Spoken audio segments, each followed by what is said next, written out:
오늘은 완벽주의와 자기 비난에 대한 이야기를 해보려 합니다. 혹시 이런 적 있나요? 작은 실수 하나로 며칠 동안 마음이 무너져 본 적, 상사의 지적과 비난으로 하루 종일 마음을 졸여본 적, 나는 왜 이렇게 부족할까?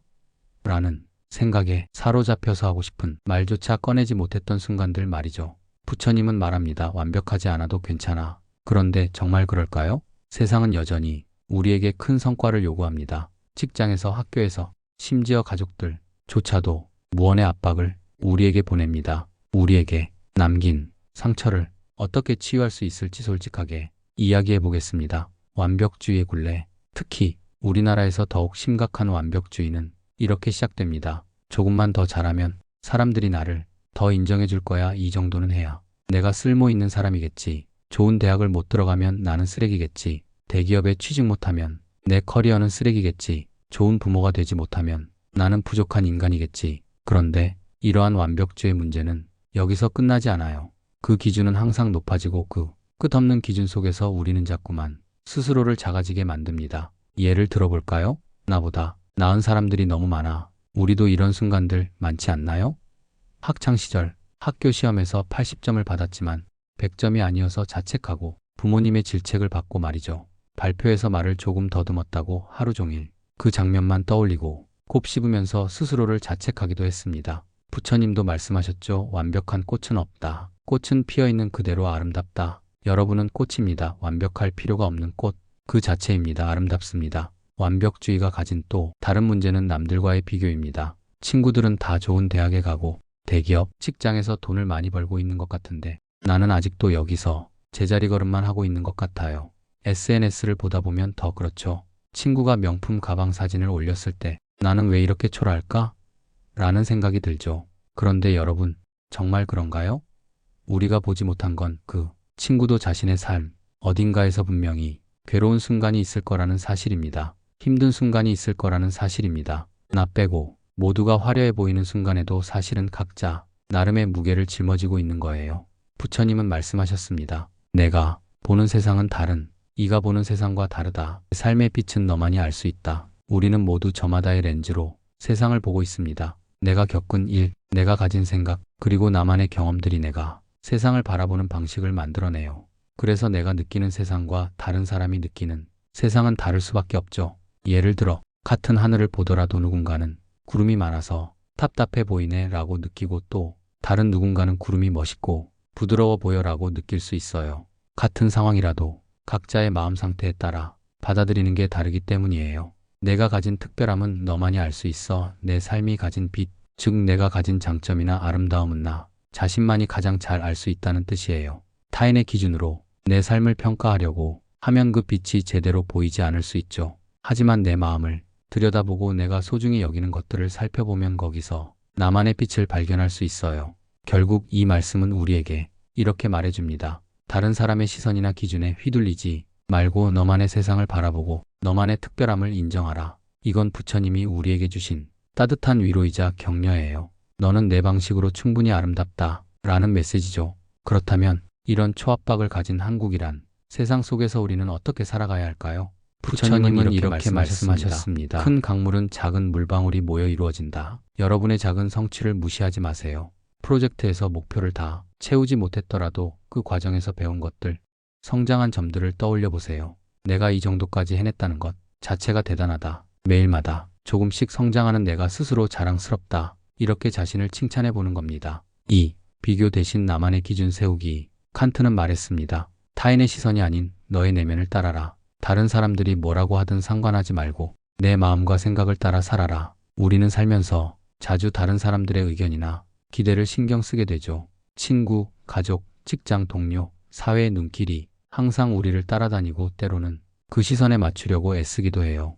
그런데 니체는 이렇게 말합니다. 다른 사람들이 어떻게 생각하든 중요한 건 너 자신이 무엇을 원하고 어떤 길을 가고 싶은지에 대한 내면의 목소리다. 예를 들어 너무 많은 사람들이 이 일은 잘못됐어 라고 말한다고 해서 내가 그 일을 포기해야 한다고 생각하지 말라는 거죠. 내가 그 일을 통해 무엇을 배우고 싶은지, 내가 그 일이 나에게 주는 의미가 무엇인지에 대해 생각해 보라는 것입니다. 결국 내면의 목소리를 따르는 것은 자기 자신을 진정으로 이해하고 자기 길을 가는 용기를 가지라는 뜻입니다. 타인의 기준이 아니라 너 자신이 가장 중요하다는 니체의 메시지는 우리가 나만의 삶을 살아가야 한다는 중요한 깨달음을 주는 말이에요. 3. 실패를 받아들이기. 부처님의 응원. 나를 용서하는 법. 부처님 시대에도 완벽주의로 괴로워하던 사람들이 있었습니다. 어느 날 한 수행자가 부처님께 와서 이렇게 말했어요.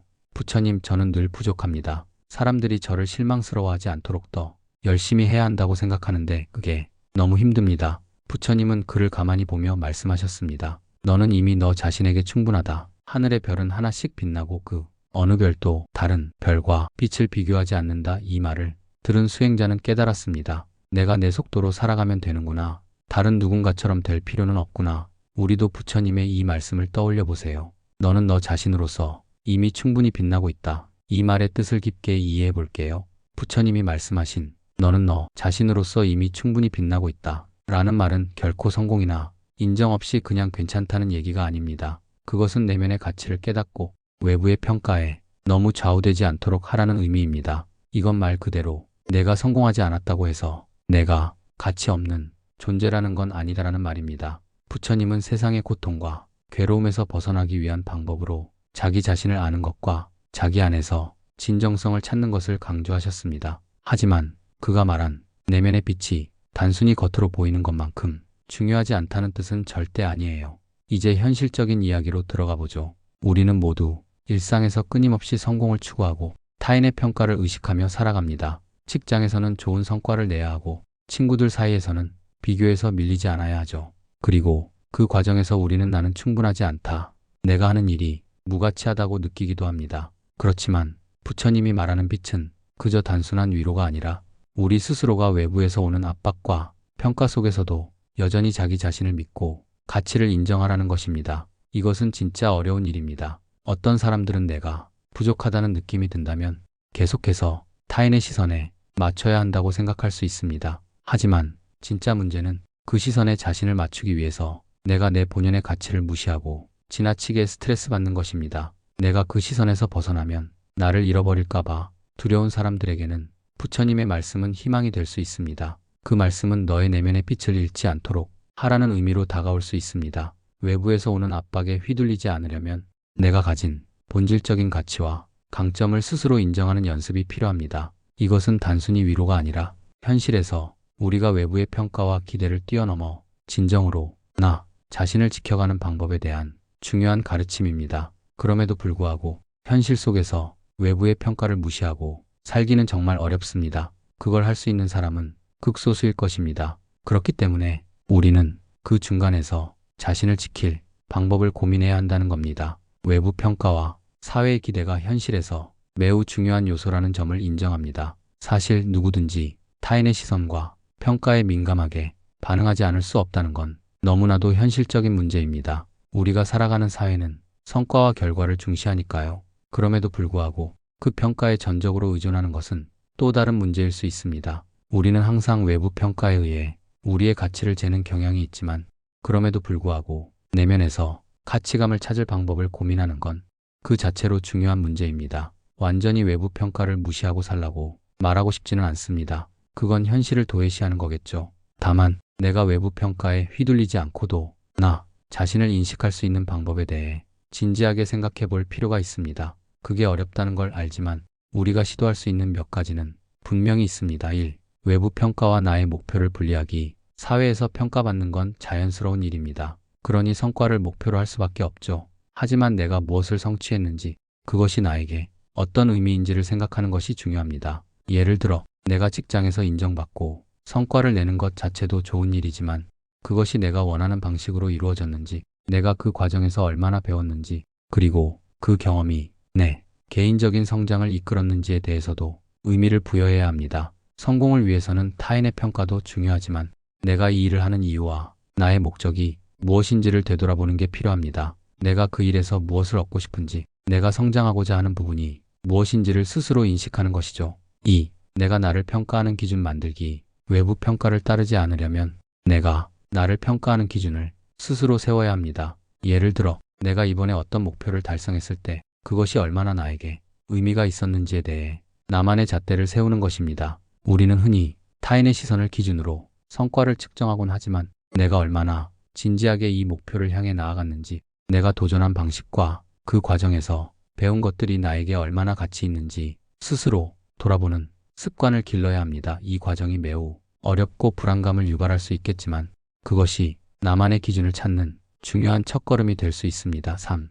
불확실성과 불완전함을 받아들이기. 완벽함을 추구하는 사회에서 우리는 불확실성과 불완전함을 두려워합니다. 그러나 부족함과 불확실성 속에서 배우는 것들이 진짜 성장의 기회일 수 있습니다. 우리는 종종 완벽하게 해내야 한다는 강박에 사로잡히지만 불완전한 나도 받아들이는 법을 배우는 것이 나를 더 온전하게 만드는 과정이 될 수 있습니다. 타인이 나를 어떻게 평가하든 내가 완벽하지 않다고 느낄 때 그 상태 그대로 나를 인정하고 내가 그 상황에서 무엇을 배울 수 있을지 고민해보는 것 역시 중요한 방법입니다. 결국 외부 평가에서 벗어나는 것은 쉽지 않지만 내가 나의 가치를 어떻게 평가할지를 고민하는 것은 불가능한 일이 아닙니다. 외부 평가를 무시하지 말되 그 속에서 내가 진정으로 원하는 가치와 목표가 무엇인지를 찾는 것이 중요합니다. 그러니까 현실을 무시한 채 살라는 말이 아니라 내 삶에서 가장 중요한 것이 무엇인지를 찾아 그것을 기준으로 살아가라는 것입니다.